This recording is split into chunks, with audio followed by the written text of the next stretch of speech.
Ladies and gentlemen, welcome back to another hurricane severe weather briefing thing on the Royal NYR 54 channel. I hope y'all are having a fantastic day whenever you guys are seeing this. Ignore my screen. Um, yeah, severe weather in New York, go Burr. But Hurricane Delta has, at this point, made its way off of the coast of the Yucatan Peninsula in Mexico. We're going to do a briefing rundown of what to expect from this thing going forward as it heads up into the Gulf of Mexico and what potential impacts it could have to the United States going on later. But first of all, I want to thank everyone for stopping by and tuning to this thing. Hurricane Delta came upon us in a very quick and unexpected manner. And quite frankly, I had no plans to do any kind of briefing of any kind. I had anticipations to just kind of relax, but who knows, I may have to stream later tonight. Hurricane Delta, you can see right on satellite, looped imagery from the last couple of hours from this thing. You can see not really well organized. You can see it is very explosive in terms of its convective bursts. But if we stop the loop, I'm going to stop the loop here. You can see there really is no defined eye wall. And that's been a blocking factor of this system, at least as of right now. So we can see, just based on everything going on here, there could be something in this. I really should change my pen color. There could be something in the middle of all of this. So you can see there is a smaller convective burst right in the middle, right there, that could be trying to be an eye wall. Or it could try and form around this. Who even knows? At this point, the main talk about this is how it hasn't been able to get organized and how the remnants of Gamma over to the west of it have been impeding its progress. Now, shortly before it slammed into the Yucatan Peninsula, it clocked in at 145 miles per hour, Category 4 hurricane. Everyone was anticipating this to go Cat 5, and I thought you guys were insane. First of all, there's shear. Second of all, it's about to hit land. Third of all, there's a tiny bit of dry air. Well, this thing has since weakened to a 100 mile per hour Category 2.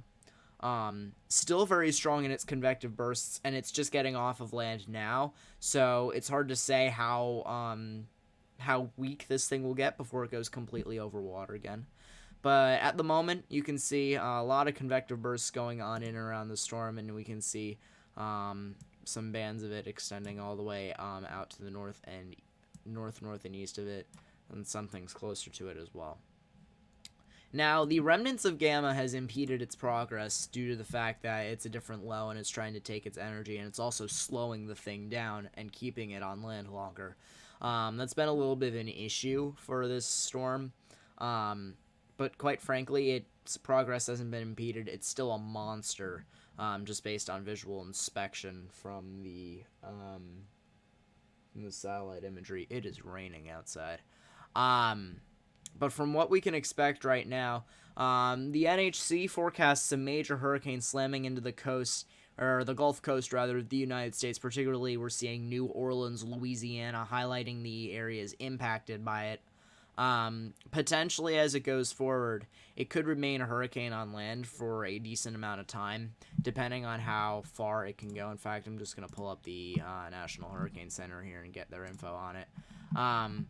So just taking a look at the static cone, you can see it's forecasted to go major slightly before it slams into the, again, poor color choice. It's forecasted to go major slightly before it slams into the Gulf Coast.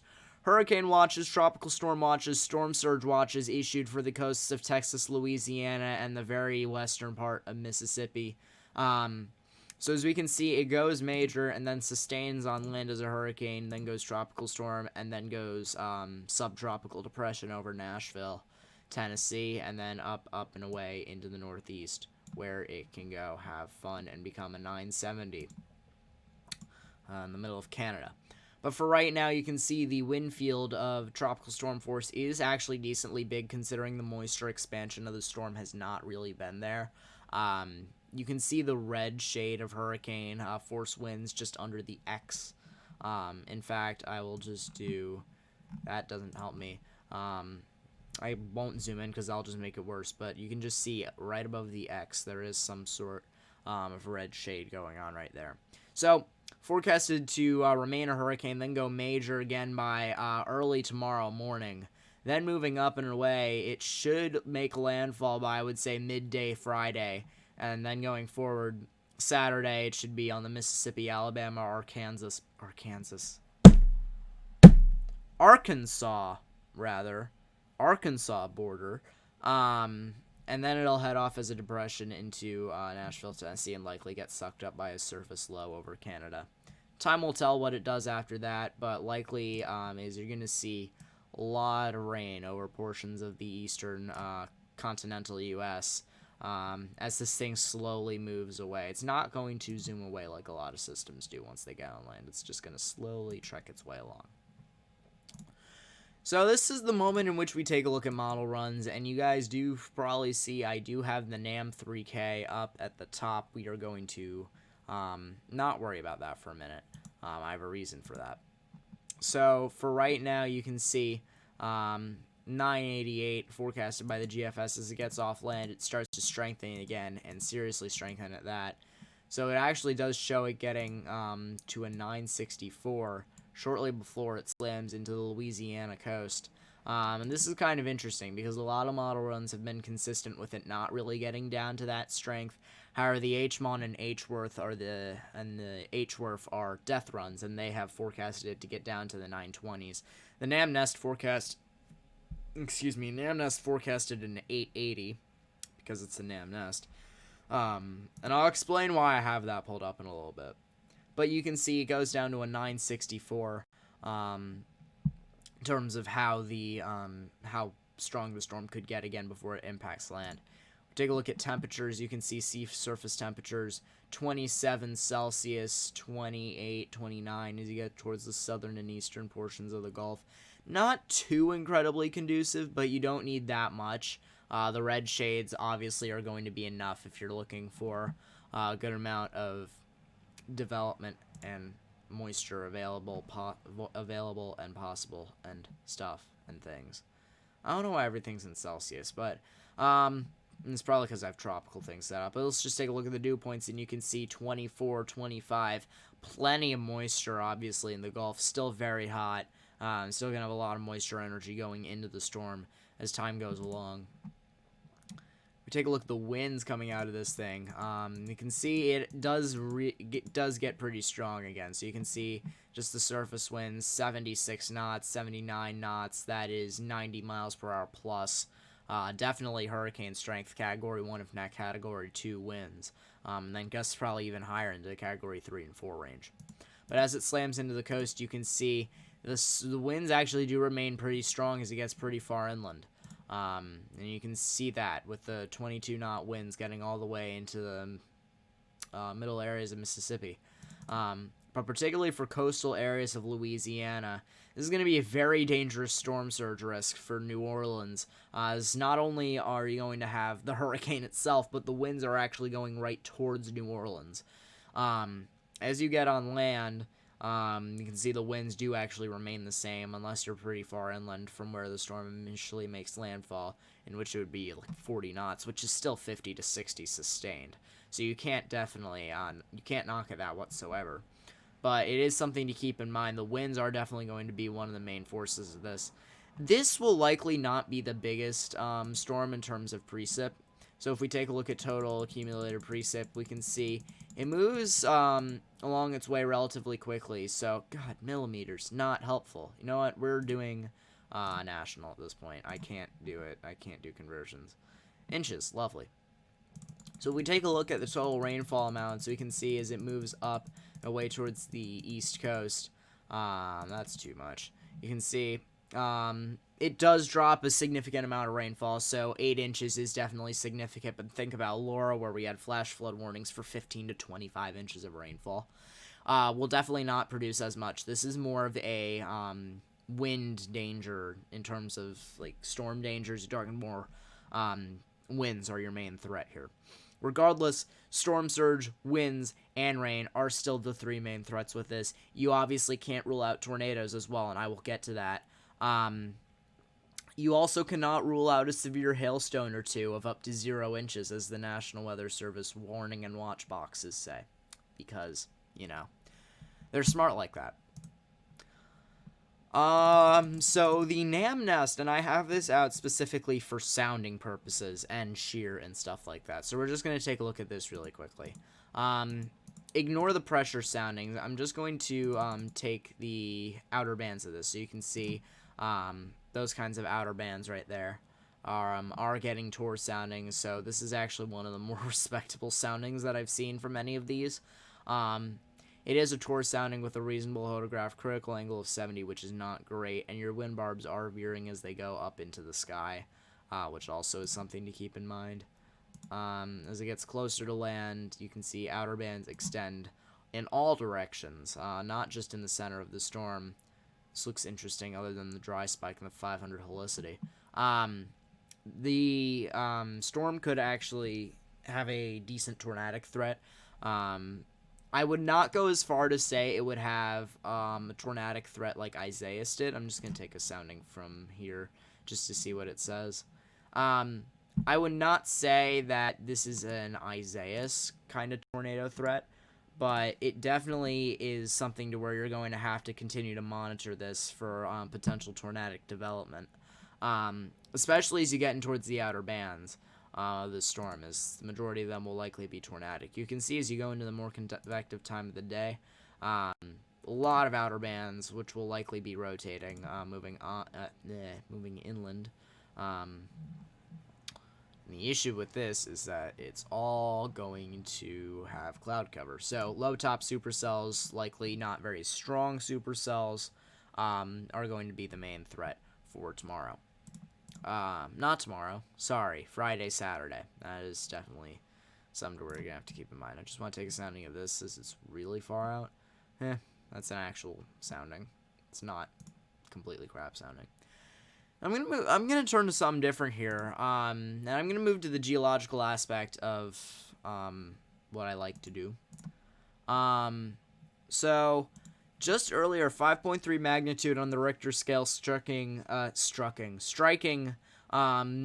the Virgin Islands and just to the east of Puerto Rico. So this has been felt by a number of different people in and around the Virgin Islands and around Puerto Rico as well.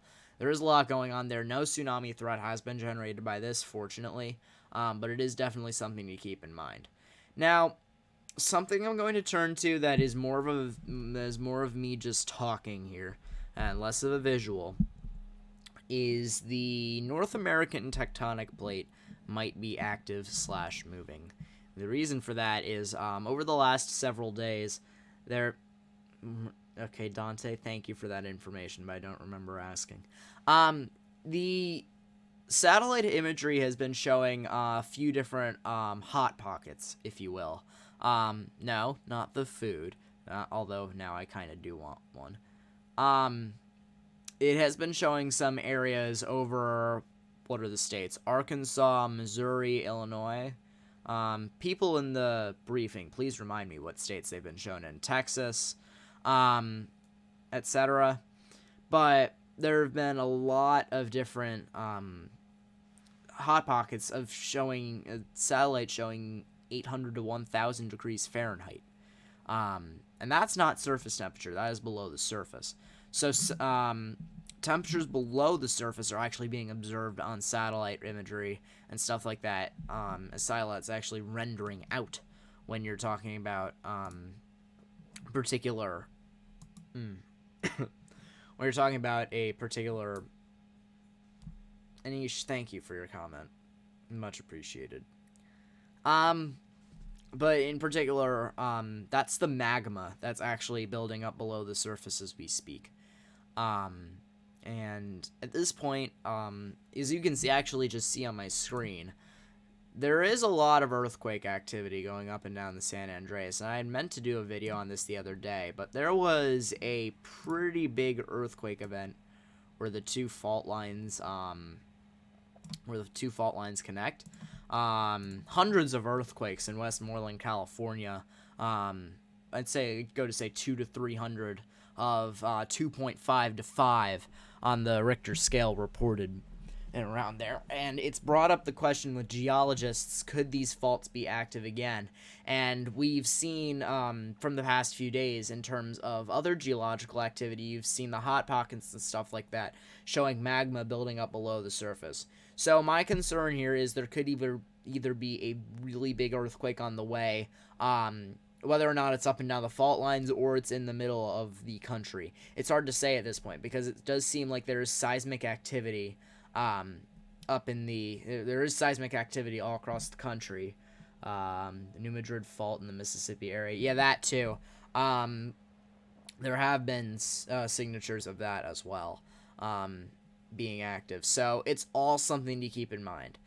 There is a lot of uncertainty with this right now, but there is the possibility, if I brought this up when I was thinking about it for a prolonged period of time a couple nights ago, brought up the idea that if the gas builds up if the gas builds up and the magma builds up for too long without any way to release it other than aftershocks, because aftershocks can only do so much.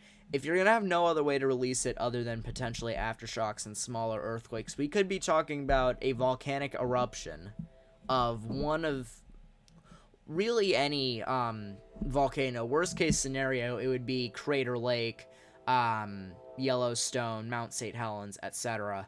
It's really hard to say right now, cause just especially considering the uncertainty. But I also brought up, and the likelihood of this happening is 0 to 0. It's really not 0 to 0. That's 0 to 0. I'm good at English. Is very low. But the possibility of a Vernshot event is in play. If after several years it builds up without really anything happening, the possibility of any kind of Vernshot is a thing. And a Vernshot event is where volcanic gas builds up under the surface of the Earth, under the surface, like beneath the Earth's crust, which would be the continents and stuff like that, and would actually explode with such a force that it would shoot a piece of the crust up into the sky, into the atmosphere. It would then come down and cause significant damage, like serious tsunamis, really big earthquakes, etc. That is the worst case scenario. The likelihood of that happening is almost 0, but it's certainly in play. So we need to continue to monitor this, see if anything big happens in terms of geological and seismic activity over the next few days. It's going to be interesting to watch as geologists find more things in terms of their research data that they get out. So we'll have to monitor how everything goes.